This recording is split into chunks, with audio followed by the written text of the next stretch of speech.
Ba't ganyan yung dalawang yan? Oo nga eh. Nakakalungkot na nga nangyayari. Nagpuputol pa sila ng buhok. Alam niya may kutob akong may hindi magandang mangyayari.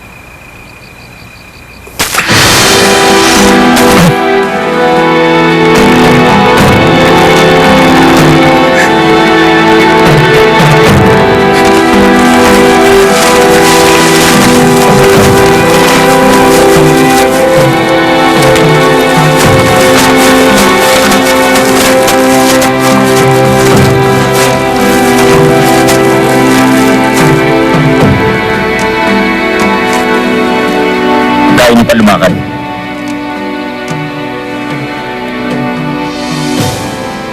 Itong panuntunan ng ating pangkat.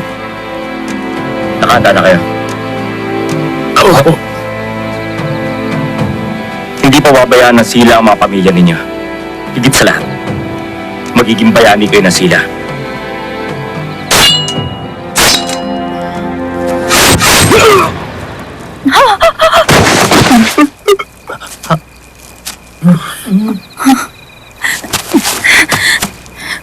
Mga kasama natin sila, ba't mo pinatay? Lokman, tayong ipampapait sa kalaban.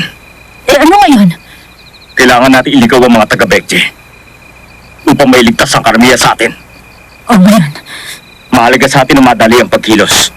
Ang mga sugatan ang maglalagay sa atin lahat sa pangarip. Kahit na! Dapat iniwan na lang natin sila. Hindi maaari! Kapag nahuli sila ng mga taga-Bekje, pahihirapan sila. At maaari sila mapaamin ng mga balak natin. Hindi pa rin yung sapat na katuwiran para patayin sila. Anong karapatan ng maging tagahatol kung mamamatay sila o hindi? Hindi ito usapin ang karapatan. Ito ang sinumpaan namin sa aming pangkat at sawarang. At hanggat ako namumuno, sakop din sa sinumpaang yun ang inyong pangkat. Simula ngayon, lahat ng malubhang sugatan kailangan patayin.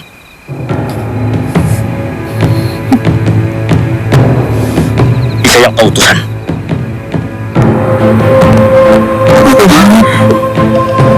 Patay ito.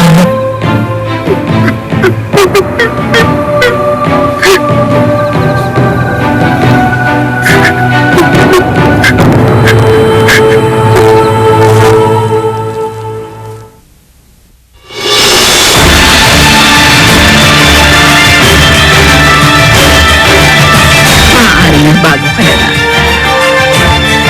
Pero hindi mo maikakailan. Masinking solid, mga hiniwa kong laman. Ngayong hiniwa ko ng laman ko, kukunin ko na mga butong na ilan. Gamitin mo ang espada mo sa akin. Hindi ko na kaya pang lumaban. Patayin mo na ako. Wala ko ng talikuran si General Tim at Yusi. Ano pang maaari kong magawa?